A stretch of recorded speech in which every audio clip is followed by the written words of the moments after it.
Primero a los alumnos hay que transmitirles, yo lo hacía siempre el primer día de clase, tú lo sabes, porque yo iba con los profesores a clase. Ahora todo eso se ha perdido, cada cual va por un lado y te encuentras con la paradoja que a veces los alumnos no conocen el nombre de los profesores. Entonces, oye, ¿quién te da pediatría? Dice, no, uno bajo gordo andaluz. ¿Me entiendes? No, yo creo. Eso es una pena, que se haya perdido lo que era la Santa Casa, que es la universidad. Yo a los alumnos que tienen que trabajar, que trabajando se llega donde uno desea. A los profesores que tienen que darlo todo, porque no hay nada más bonito que enseñar al que no sabe. No hay nada más bonito. Y no hay nada más bonito. A mí me produce una ilusión infinita cuando voy por la calle y me veo un hombre profesor, ¿qué tal? Tiempo sin ver el cariño que le tengo. O cuando, por ejemplo, últimamente que íbamos mi mujer y yo por el Corte Inglés y yo bajaba por una escalera con ella y subía dos chicos por decir, estos eran adultos y yo ya soy viejo. Y entonces resulta, me saludó, hombre profesor, y yo le saludaba con un afecto tremendo. Y me decía mi mujer, ¿qué los conoce? Digo, no sé quiénes son. ¿Y cómo los saludas así? Digo, con el mismo fervor que ellos me están saludando, porque son exalumnos míos, seguro. Y en efecto después, cuando nos vimos, me estaban esperando en la puerta. Me estaban esperando en la puerta y me mire, hemos estado, hacía tiempo que no le veía, para darle las gracias por lo que usted me enseñó. No sabe lo agradecido que le estamos.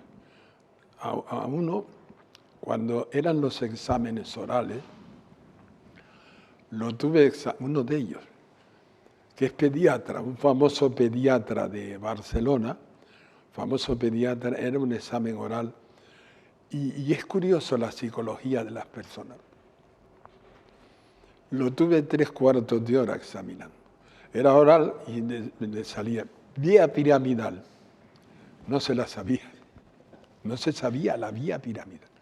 Y digo, bueno, a este me lo voy a cargar en mi fuero interno. Y digo, voy a preguntarle, pues, ¿qué te puedo decir? Músculos de segundo, una cosa de lo más difícil.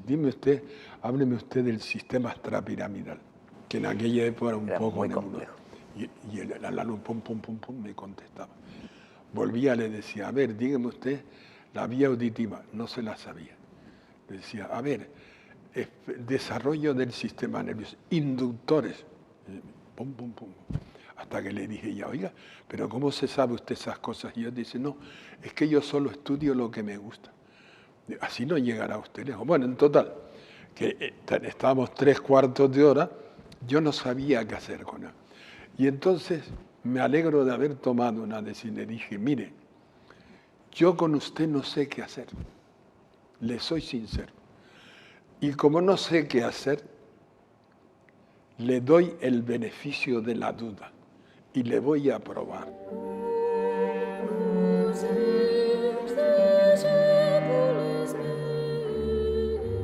Nos encontramos en el edificio de la Real Academia de Medicina de Cataluña. Precisamente en este anfiteatro anatómico se encuentra, y lo quiero resaltar, una mesa de disección que, según la tradición, usaba Gimbernat para impartir las enseñanzas a sus discípulos. Gimbernat, famoso cirujano y anatómico, nacido en Cambrils, que es curioso, estudió muchísimo toda la región inguinal y se ha podido comprobar últimamente que solo se conserva de sus estudios el famoso ligamento de Gimbernat, pero el ligamento de Cooper y la operación de Cooper de las hernias, que los autores ingleses pregonan con tanto patriotismo, fueron primeramente descritos por el genial Gimbernat. Conviene tener presente que el edificio donde se aloja la Real Academia de Medicina Es un edificio de una enorme solera y tradición. Aquí estuvo el Real Colegio de Cirugía de Barcelona y luego después albergó la sede de la Facultad de Medicina antes de su traslado a la calle Casanova. No solo de una solera enorme por la cantidad de personas, de académicos que han pertenecido a la misma, que le han dado brillo y prestigio, sino también desde el punto de vista histórico. Tengan en cuenta que este edificio fue diseñado y dirigido por el famoso arquitecto Ventura Rodríguez. Soy miembro numerario desde hace bastantes años, dado que leí mi discurso de ingreso el 11 de junio del año 1978. Como anécdota particular, recordaré que ese día se jugaba un partido de fútbol en el Mundial de la selección española, que era vital para su clasificación. Y yo tenía un pánico tremendo porque pensaba que iba a acudir muy poco público.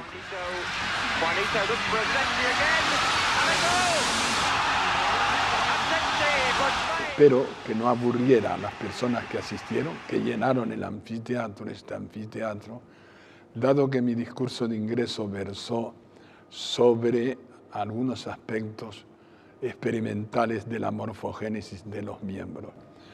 Precisamente recuerdo que en mi discurso de ingreso me fue contestado por mi antecesor en la Facultad de Medicina y en la cátedra, don Salvador Gilbernet, natural de Vandellós, un hombre de una personalidad realmente extraordinaria y de un gran prestigio internacional.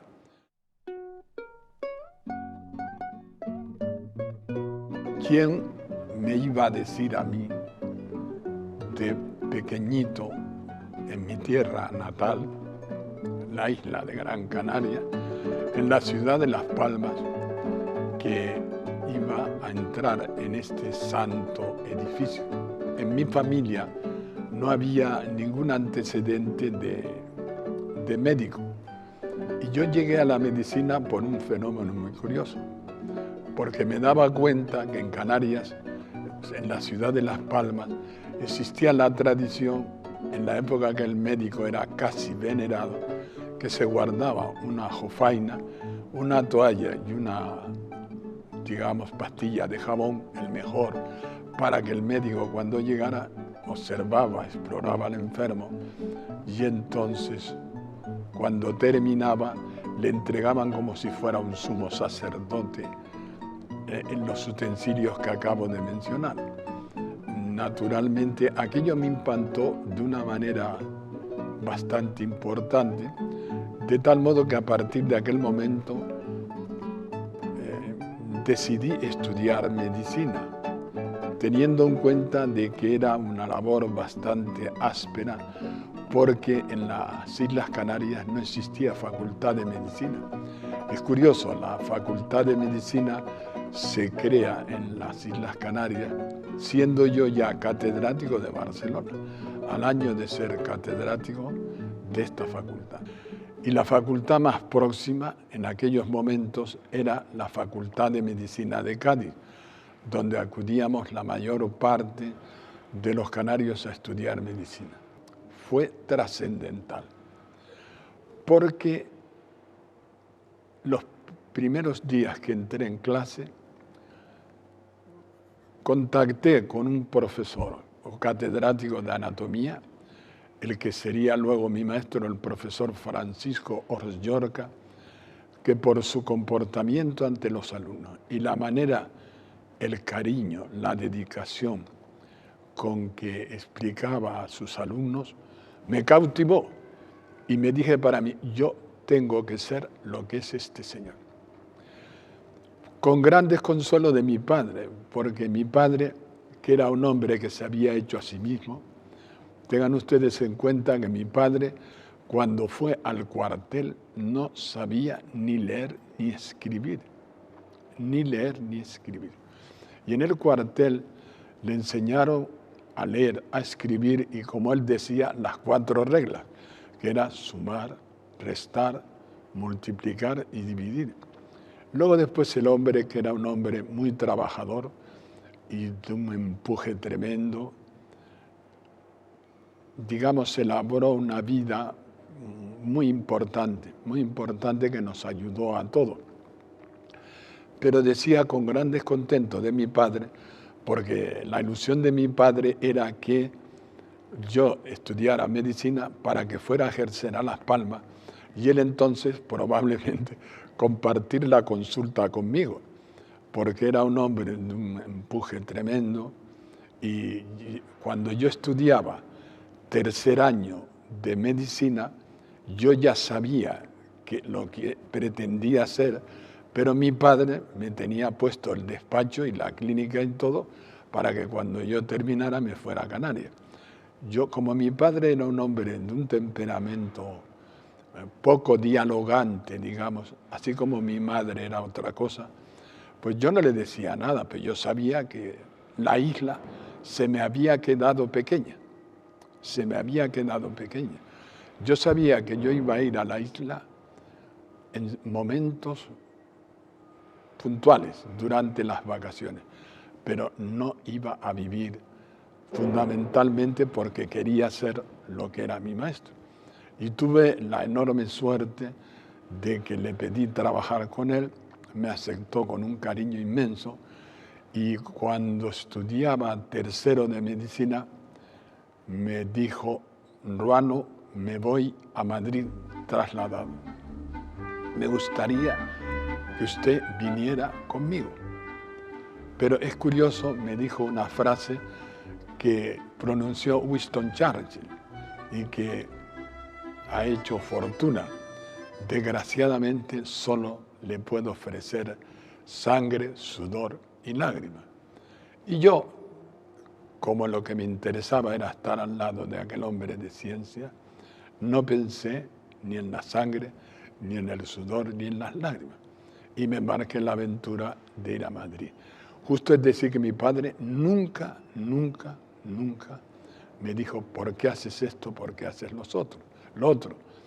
Probablemente porque era un estudiante aplicado y cada año pues iba con matrícula de honor. Llegó el momento que casi ni me preguntaba. Solo me preguntaba, me decía: ¿cuándo te vuelves a Cádiz? Mira, me vuelvo en octubre. Eso quería decir que no tenía que venir en septiembre y no me había quedado ninguna asignatura. Mi llegada a Madrid pues, fue enormemente interesante porque contacté, como es natural, con lo más importante de la profesión médica. Fui a la Facultad de Medicina ahora se dice de la Complutense. En aquel momento era Facultad de Medicina de Madrid porque solo había una Facultad de Medicina. Contacté con los grandes médicos de la medicina, digamos, de Madrid y pude darme del enorme poder e influencia que tenían y de la enorme labor que hacían como profesionales, porque empleando un adagio así, en Madrid no se moría nadie sin que lo hubiera visto o Marañón, o Jiménez Díaz, o el profesor Vara López, que era el cirujano muy afamado, de la misma manera que luego después yo vine a Barcelona muy joven, tuve la enorme suerte de sacar la cátedra directamente de Barcelona muy joven y es curioso, tuve una experiencia enormemente interesante. Resulta de que yo llego a Barcelona como cátedra y era compañero de don Agustín Pedro Pons, que veía a todos los enfermos en Cataluña antes de morirse, con Pedro Piulac, que además se empeñaba en que lo tratara de tú. Y yo no podía porque había estudiado en su libro de lecciones de patología quirúrgica, que era en aquel momento el Sancta Sanctorum, y que tuvo una repercusión a nivel nacional e internacional este tratado. Y repito que he tenido experiencias muy interesantes, ver cómo se comportaban las primeras figuras de la medicina de la Facultad de Medicina de Madrid y luego después, como catedrático, tener como compañeros a los colegas anteriormente mencionados, de los cuales, sobre todo de su comportamiento, aprendí muchísimo. Porque yo siempre he dicho que el profesor universitario, sobre todo el médico, debe de transmitir conocimiento, pero debe de transmitir mucho más, que es su comportamiento, su humanidad, su manera de tratar a los enfermos y a los alumnos también, que es extraordinariamente importante para el médico y su formación. Yo quiero dejar constancia que siento una profunda admiración por mi maestro, tanta como por mi padre, porque fue la persona que me permitió, digamos, alcanzar lo que yo quería y poder enseñar a los estudiantes de medicina, que es lo más bonito que le puede pasar a un médico. La mejor experiencia que puede experimentar un médico es invadir, por así decirlo, un aula y empezar a explicar lo que sabe y ver cómo se establece una ósmosis cerebral entre el profesor y los alumnos que no tiene parangón. Yo siempre comento a título de curiosidad, como anecdótico, de tipo jocoso, que no me he fumado nunca un porro, como vulgarmente se dice, pero estoy seguro que casi me aproximo cuando he estado explicando en clase y he tenido la enorme suerte que me ha salido una clase brillante y he sentido como un éxtasis con ese intercambio de conocimientos con el alumno que escucha y que es tu alumno, porque en el aula hay otros que te escuchan menos y yo siempre he dicho que esos no son mis alumnos.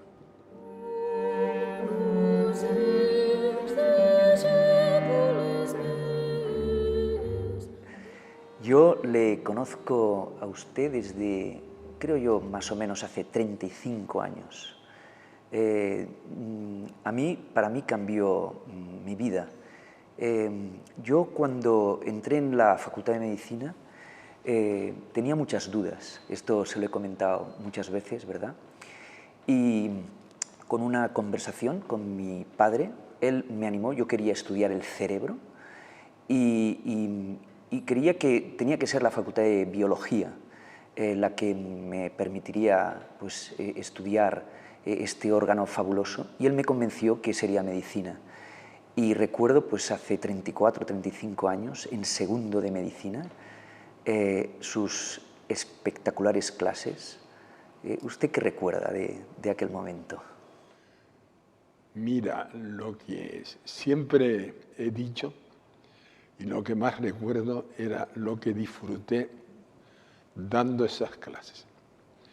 Yo siempre he comentado que a mí, en lugar de pagarme por explicar, yo tenía que pagar por explicar. Porque tener clases de alumnos por encima de 200 y ver cómo estas personas, tu clase, el discurso tuyo les atraía y veías cómo estaban perfectamente atentos y se establecía como una especie de ósmosis, de trasiego entre mi cerebro y el de ellos, era algo inenarrable, pero algo inenarrable. Sí, tiene toda la razón. A mí me impresionó mucho, como a todos sus alumnos, la capacidad de dibujar, ¿verdad?, con las dos manos. Pero yo con el tiempo, que eso realmente es una proeza, yo lo que con el tiempo he observado, intentando pues, ¿no?, hacer unas clases que sean atractivas, es el grado de atención que con 200 alumnos realmente conseguía. Recuerdo que algunos no podíamos sentarnos ni en los asientos del Paraninfo y estaba todo lleno, los pasillos de alumnos con una atención. Esto cuesta muchísimo hoy en día, aunque no tengamos tantos en un aula, gracias a Dios, que tenemos grupos mucho más reducidos, pero conseguía ese grado de atención, ¿verdad? Lo de dibujar con las dos manos ha sido una cosa circunstancial, se lo debo a mi padre, porque yo era zurdo perdido. Y en aquella época, que todo tenía que ser con la derecha, mi padre se empeñaba en que yo usara la derecha. Conclusión, derecha en público, izquierda en privado. Y un día me di cuenta que podía usar las dos manos. Tienes tu razón, tienes tu razón. A mí me producía un placer infinito y un cierto grado de incomodidad también, ver cómo las aulas estaban llenas, los pasillos llenos y la gente sentada en el suelo escuchándome. Y a veces cuando hablaban, yo decía, es que me voy a ir, bueno, se hacía un silencio sepulcral. Yo he disfrutado muchísimo dando esas clases. Además de esas clases tan espectaculares que nos impactaban tanto.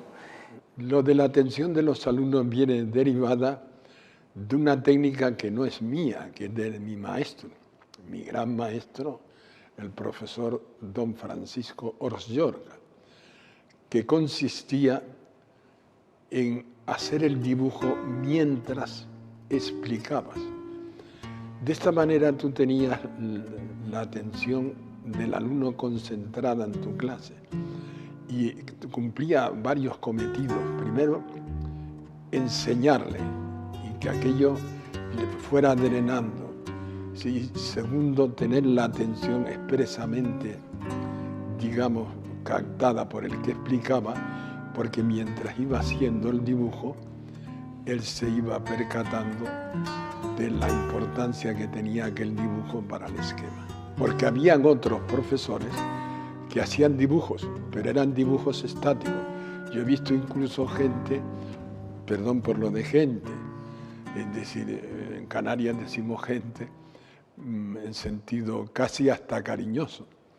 Es decir, era, digamos, he visto profesores que hacían el dibujo antes de entrar en clase. Eran dibujos maravillosos, pero eran dibujos complejos para llevarlos a un libro.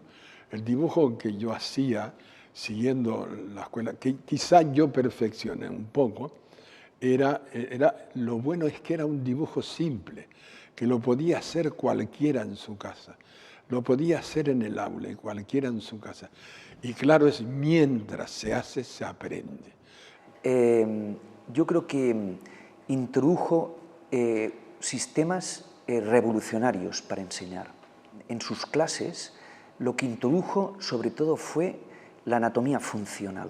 Y lo que fue revolucionario fue que lo que explicaba era lo importante para un médico, para poderlo aplicar.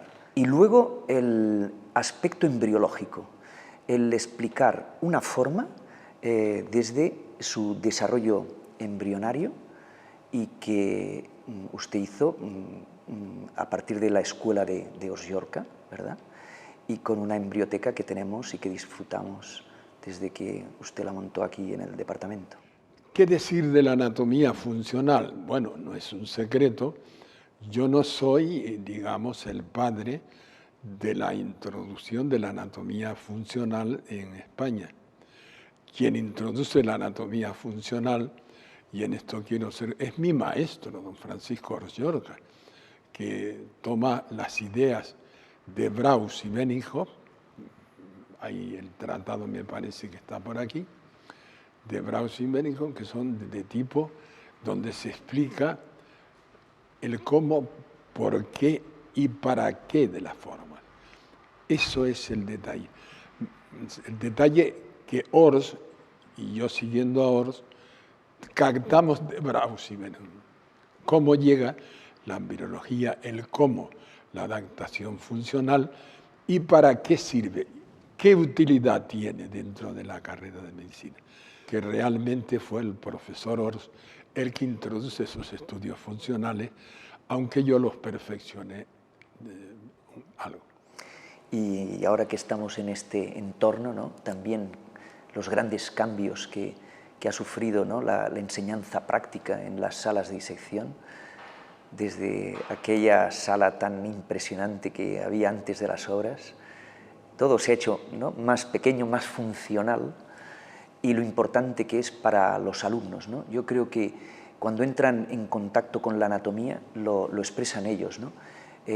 Nos indican que están realmente entrando en la medicina, ¿no? Tú has tocado un tema que tiene una larga historia porque cuando yo llegué aquí, en el año 66, bueno, fue una entrada terrorífica, porque la cátedra de anatomía era, y la sala de disección como el laboratorio del doctor Frankenstein. Una cosa tan es así. Comento esta anécdota por primera vez en mi vida, que cuando estaba aquí, que había tomado un matrimonio amigo, que sabía que yo estaba, vino a saludarme a la facultad y los pasaron. Y cuando vieron aquello, había en el centro una salamandra que, vamos, yo creo que era de la época de Pasteur, bueno, no, anterior. Y entonces vi que la señora le decía al marido, Manolo, vámonos de aquí que tengo miedo. Bueno, en total, los laboratorios se arreglaron y la sala de disección también. Y que luego después la sala de disección era una sala primorosa. Habíamos llegado a un estado perfecto que teníamos en la parte inferior la sala y en la parte superior 2 aulas para enseñar nosotros. Cuando llegué yo a Barcelona había una facultad, la sala de disección, que parecía una cámara de los horrores, y un solo cuerpo que se usaba de año en año para enseñar algo a los estudiantes de medicina. Siempre he pensado que a aquel cuerpo se le debió de tributar un homenaje porque hubo muchas generaciones de médicos que estudiaron en este cuerpo. Yo, como título anecdótico, puedo decir que la Facultad de Medicina de Barcelona entré con obras, estuve 40 y pico años y me marché con obras. En total, que me doy cuenta de la escasez de material didáctico y entonces se me ocurre el modelo que había observado en la Facultad de Medicina de París, que era un servicio de donación de cuerpos.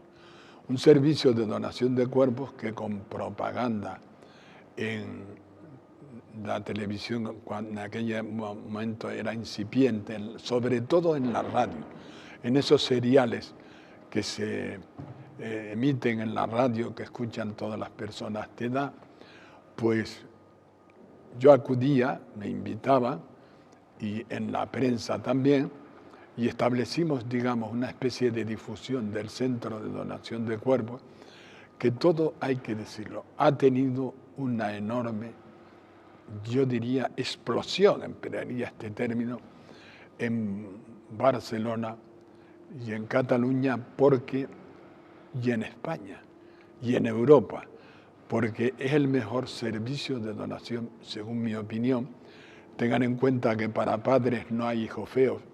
Según mi opinión, es el centro más importante de España y yo creo de Europa, porque si mi memoria no me traiciona, en el momento en que yo me jubilé en el año 2003, teníamos 12.000 donantes y teníamos, pues, de donaciones de cuerpos alrededor, yo diría 120 a 150 cuerpos por año, que permitía, es curioso, al estudiante no solo efectuar prácticas y teóricamente disecar el cuerpo humano.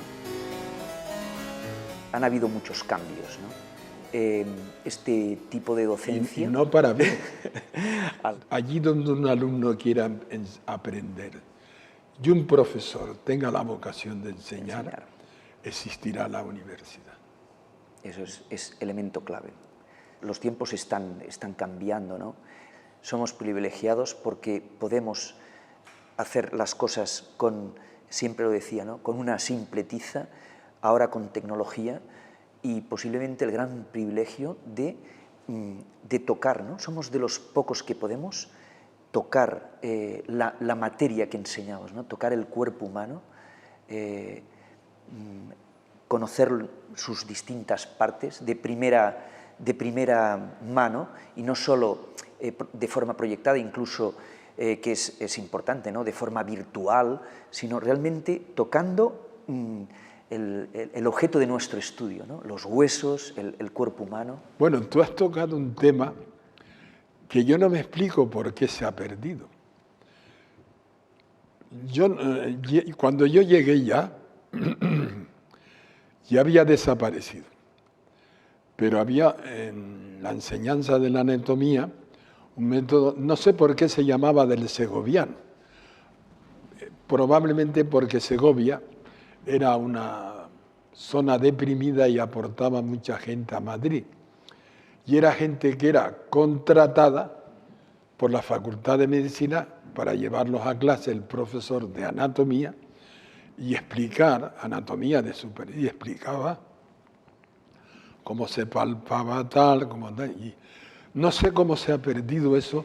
Bueno, ahora tenemos unas prácticas entre los alumnos, sí. ¿Ah, sí? Ah, sí. Sí, de anatomía palpatoria. Oye, pues me alegro. Claro que sí. Me alegro porque... Han quedado, lo que hemos podido lo hemos mantenido. Ah, sí, pues yo no lo hice eso. Sí. Tengo que reconocer que no lo hice, y en tono mi mea culpa, probablemente no lo hice porque en aquellas clases de 600 y 800 personas que yo tenía, se hubiera prestado un poco al jolgorio. Totalmente. Porque ellos llevaban incluso, me acuerdo, en Madrid tenían prostitutas contratadas para llevarlas a clase y explorar, ¿me entiendes? Yo lo que quería conocer es su opinión en relación con dos visiones que parecen antagónicas. Una que podría estar representada por Testit, una anatomía muy descriptiva, también con una parte topográfica, con muchos detalles, en relación con otra concepción más generalista, más funcional, ¿no?, del cuerpo humano. Yo creo que cada etapa ha cubierto su cometido. El libro de Testit, que por cierto la tradición comenta que el señor Testit no entró nunca en la sala de disección, que se lo hacían los colaboradores. Probablemente debe de ser un comentario de la Escuela de París, porque Testit estaba en Lyon, y entre París, la Facultad de Medicina de París y la de Lyon no se llevaban bien. Creo que hoy día el libro de Testit contemplado da terror. Más terror si se piensa que durante mucho tiempo los profesores de anatomía exigieron este libro. En mi opinión, esto es una monstruosidad, porque no es nada didáctico, no tiene, es decir, utilidad probablemente como tratado sí, pero como libro de texto jamás. Tan es así que a mí me produjo una enorme, digamos, alegría, pero al mismo tiempo pena, en un libro viejo es curioso porque lo perdí o me lo desapareció de mi despacho, en el departamento de un alumno que había escrito en la portada después de abrir la hoja decía: "Oh libro hermoso, precioso, con láminas magníficas. Eres una preciosidad, pero al abrirte el libro yo pienso que estoy abriendo la losa de la tumba donde estaré sepultado para siempre".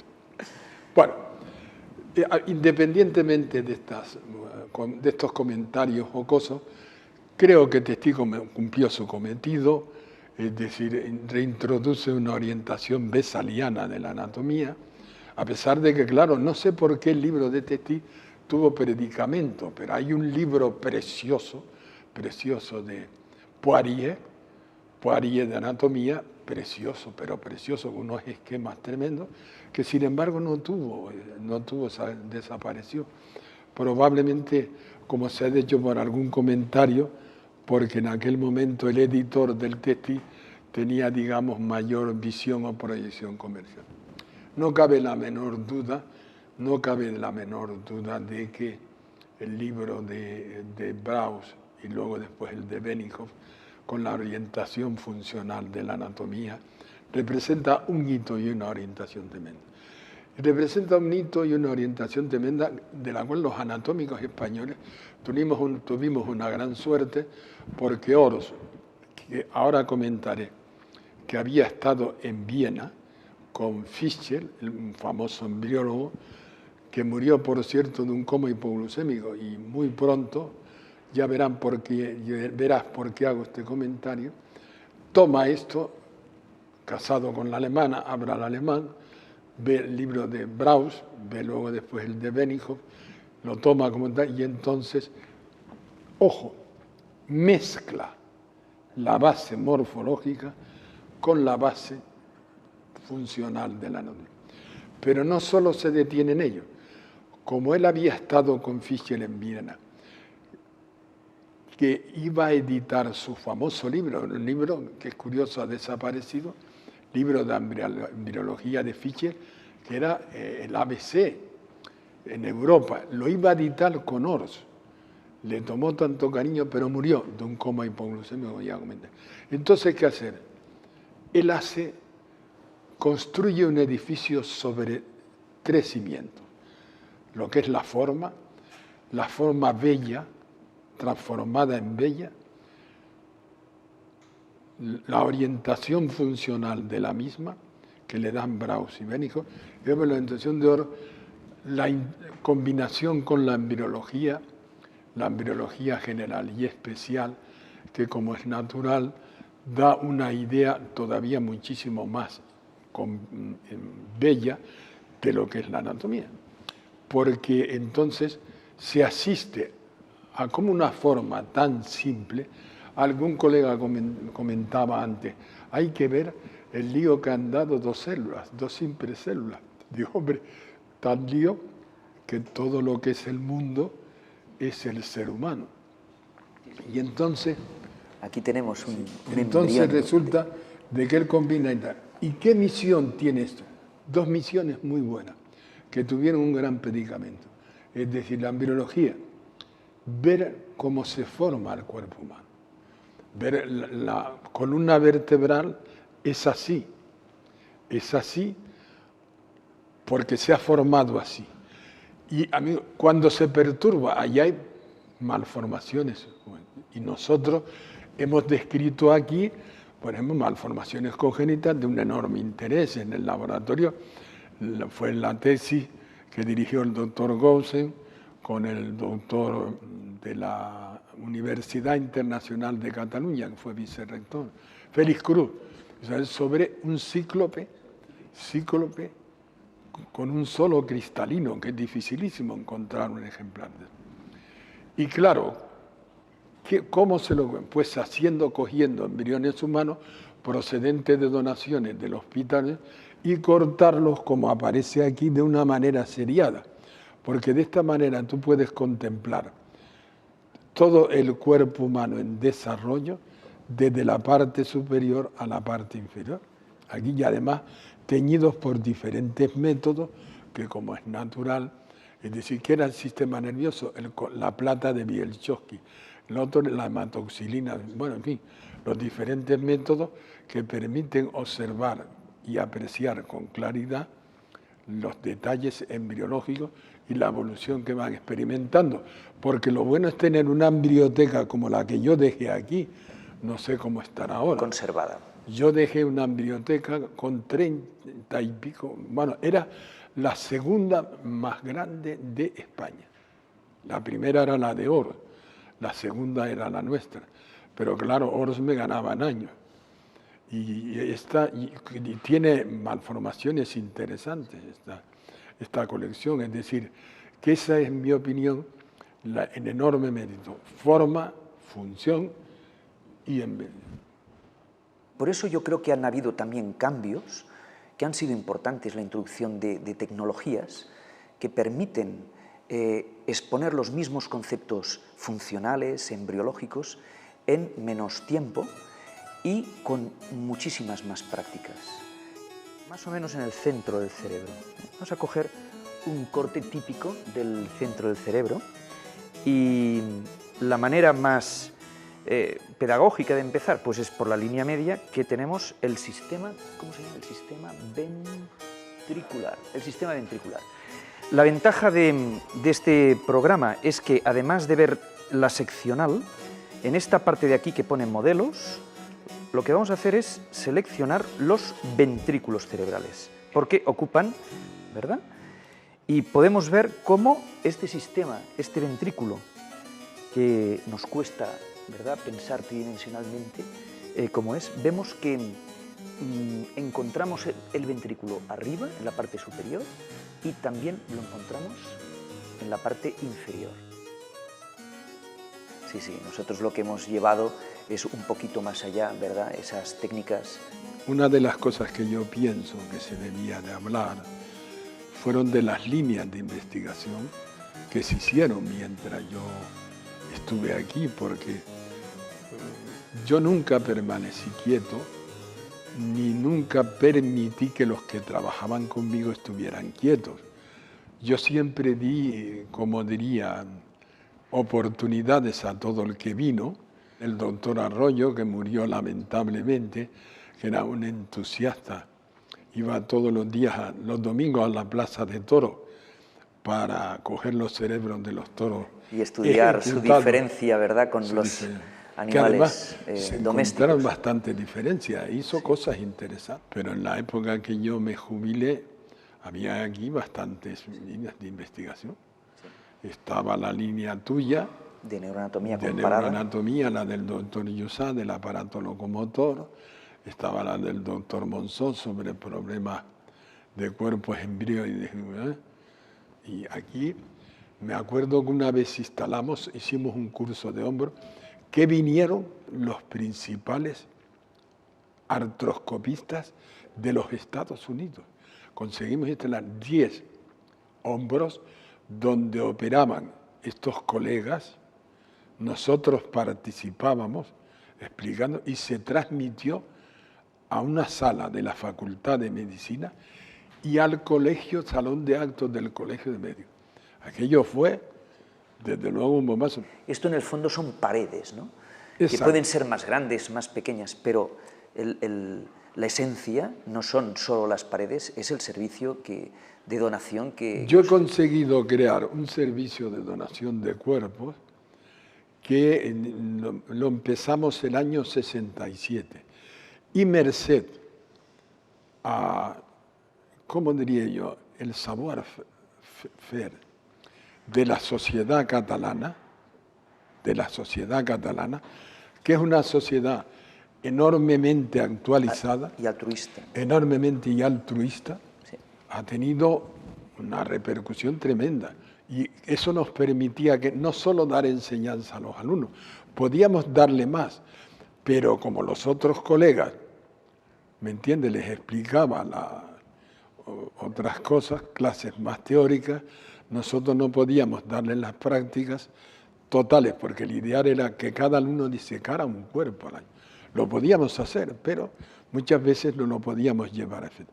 Pero había otra cosa enormemente importante, que resulta que cuando en las facultades de medicina los colegas atacaban a la anatomía porque decía que era demasiadas horas, resulta de que los médicos de fuera venían a hacer cursos aquí y se pasaban una semana. Hacer formación especializada. Exacto, y pagaban dinero de cursos sobre anatomía quirúrgica de rodillas, sobre hombros. ¿Cómo ve el futuro en medicina en relación con la anatomía? Que tu padre fue un hombre sabio. Porque si tú hubieras ido a biología, con perdón para los biólogos, hubieras tenido una idea parcial de lo que es el ser humano. Al estudiar medicina, digamos, entraste en los dos componentes más valiosos que tiene el ser humano, el cuerpo y la psique. Psique y cuerpo. Hoy día se pueden preparar clases maravillosas. Hay que darse cuenta que eso ayuda mucho al profesor. Es decir, en mi opinión, fíjate que había que buscar un término medio, y yo sé que tú lo has logrado, porque tienes un poder de atracción sobre los alumnos. Pues no es lo mismo en aquella época que tú tenías que dar la clase, tenías que sabértelo todo, porque hoy día... Sí, son recursos que ayudan. Hombre, ayudan la informática de una manera increíble, ¿me entiendes? Es decir, pero aquellas clases donde tú te tenías que enfrentar a veces hasta 600 alumnos y mantener la atención de aquellos alumnos, haciendo los esquemas y tal, aquellas clases, en mi opinión, se han olvidado porque hoy día la clase magistral está denostada y en mi opinión yo siempre digo que está denostada por los que no saben dar la clase. Totalmente de acuerdo. Aquellas clases no se deben de olvidar. Había que buscar un equilibrio entre una cosa y la otra. Sí. Porque, Alberto, yo me sabía todo el programa. Y es curioso, todavía conservo los esquemas. Los apuntes. Los apuntes después me los han transmitido los alumnos. Sí. Pero no hace mucho tiempo, ya lo he comentado con algún colega, que me encontré el otro día, no hace mucho tiempo, a un neurólogo. Y me dijo, hombre, profesor, ¿cómo está usted? ¡Qué alegría! Eso no se paga con nadie. ¿Sabe que usted me dio matrícula de honor? Hombre, encantado. Pero a mi hija le han dado matrícula de honor con sus apuntes también. Yo pensé para mí, digo, bueno, seguramente la hija habrá tenido que actualizar esos apuntes. Claro. Pero vamos, ya le han servido de base para ello. Es decir, por eso digo que es bueno que la informática tenga la aplicación, pero hay algo que no se puede ni comparar, que es cuando un alumno es pescado por su maestro, como yo hice contigo. Te metí en las redes y no me arrepiento porque eres un gran profesor. Yo siempre lo he dicho, que la gente, ha habido una época que todo el mundo quería ser profesor, para ponerlo en el papel, profesor, pero no para ejercerlo. Ya eso es más difícil. Yo estuve 40 y pico años enseñando anatomía en la Facultad de Medicina. Jamás,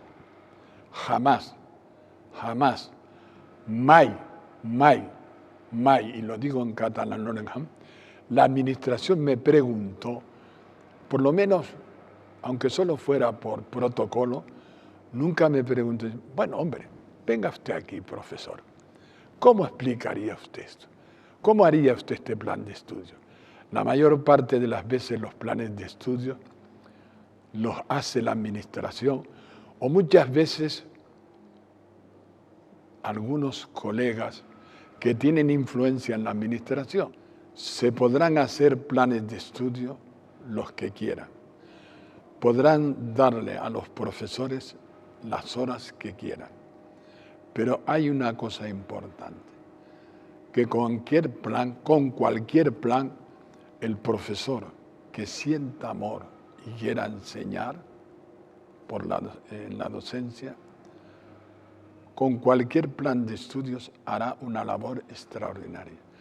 Y el otro, el que no siente o no tiene las cualidades anteriormente mencionadas, ya le podrán dar horas, le podrán adaptar los planes de estudios a su idea, que no conseguirá enseñarlos como el primero.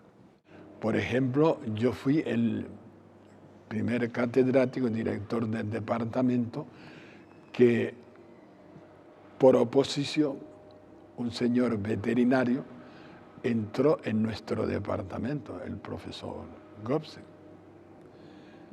Fui el primero. Y fui el primero, además, que me percaté que,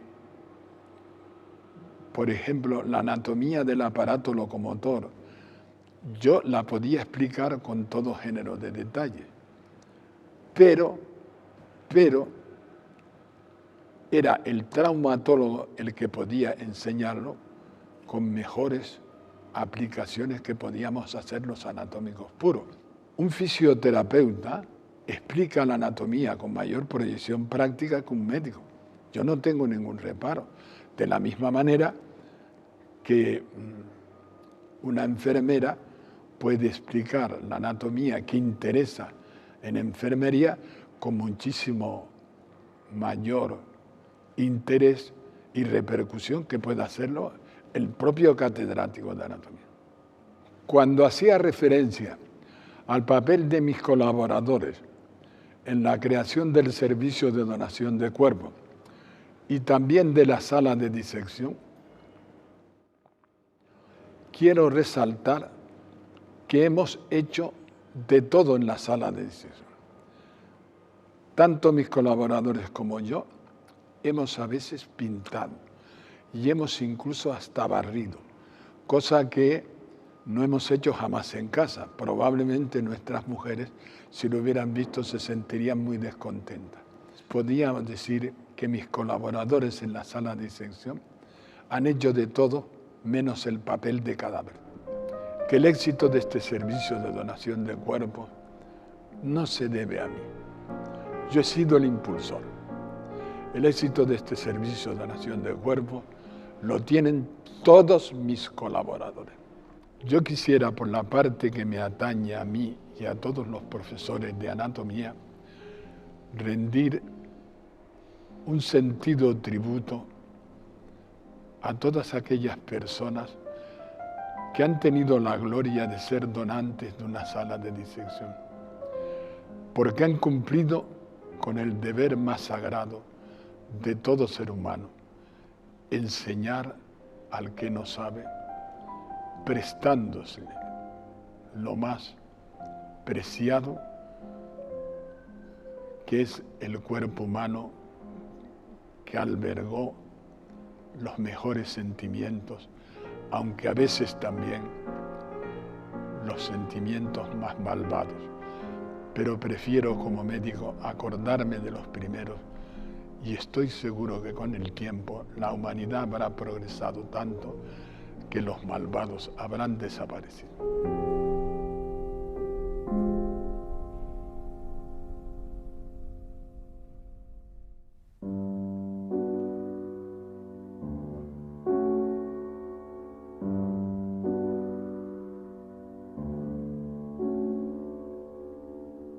Cuando mi cuerpo esté en la sala de disección, discrepando de Letamendi, habré hecho hasta el papel de cadáver. Y mientras algunas generaciones de jóvenes, futuros médicos y sanitarios, estén aprendiendo anatomía con los tendones de mi hombro, con los hemisferios de mi cerebro o con los ligamentos de mi cadera, espero estar hablando no sé dónde de antibióticos con Fleming, de medicina con Pedro Pons y de anatomía con Ramón y Cajal o con mi querido y llorado maestro Urs Jorga.